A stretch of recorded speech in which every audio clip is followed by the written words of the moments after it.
Bienvenue dans mon booktube qui s'appelle La Divulgache. Alors pourquoi La Divulgache? Eh bien parce que je vais me faire un plaisir de vous parler de livres que j'ai aimés et que pour ça je ne vais pas non plus me gêner pour vous raconter toute l'histoire. J'avoue. Allez, générique.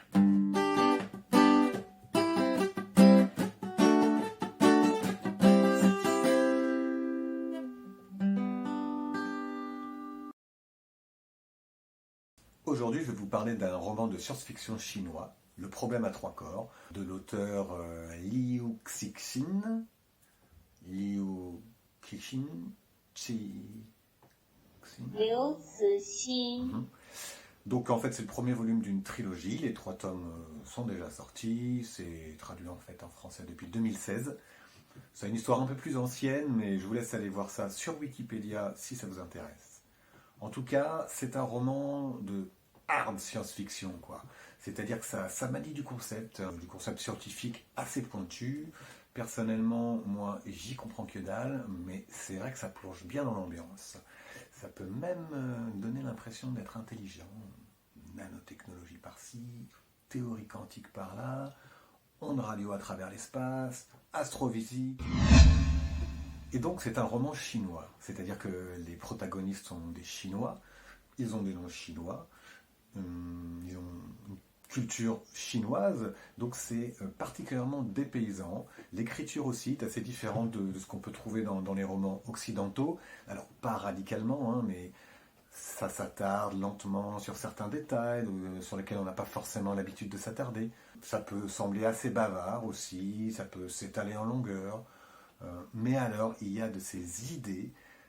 Moi, je veux bien passer 30 pages assez lentes quand d'un seul coup, bim, j'ai un concept complètement vertigineux qui me tombe dessus. Et ça arrive plusieurs fois dans le livre. Et franchement, j'adore. Là, notamment, dans Le problème à trois corps, il y a un sentiment d'inéluctable. C'est-à-dire, les extraterrestres sont là. Ils arrivent, coloniser notre planète. Ils en ont pour 400 ans. Donc on a 4 siècles pour se préparer. C'est comme ça, c'est à la fois très long, 4 siècles, et à la fois très court. Le livre met aussi en avant le côté insoluble de cette situation, c'est-à-dire que les trisolariens sont bien plus développés que les humains technologiquement. D'ailleurs, ils espionnent les humains à distance, ils ont même bloqué toute possibilité d'avancée scientifique. Alors c'est à base d'accélération de particules, d'intrication quantique, de dimensions spatio-temporelles, enfin, ils ont fait ça bien. On se retrouve dans une situation de crise de civilisation. Et alors là, on va avoir tout un tas de réactions. Il y a ceux qui vont vouloir quitter la Terre, il y a ceux qui vont vouloir faire la guerre, il y a ceux qui vont vouloir accueillir les trisolariens.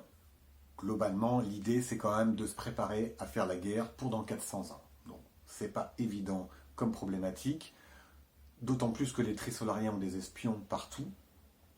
Alors, l'ONU décide de choisir 4 personnes à qui on donne des moyens illimités pour réfléchir à un moyen de contrer l'invasion. La condition, c'est qu'ils ne doivent jamais en parler à personne. Ils le gardent pour eux, et même à travers le temps, c'est-à-dire qu'ils vont être congelés, puis réveillés à différentes périodes dans le futur, histoire de pouvoir adapter leur plan au fil des siècles.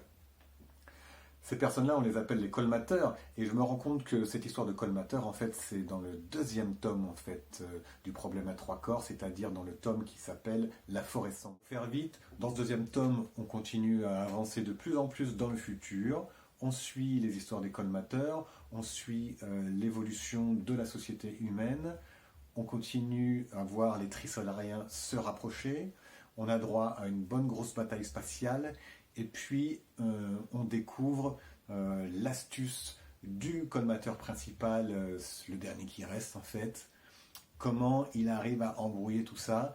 Donc c'est une réflexion intéressante d'ailleurs autour du paradoxe de Fermi, sur le fait qu'on n'a pas eu dans d'autres réalités de rencontres avec des extraterrestres, et si oui, pourquoi? Eh bien, en substance, civilisation, si vous voulez survivre, restez cachés.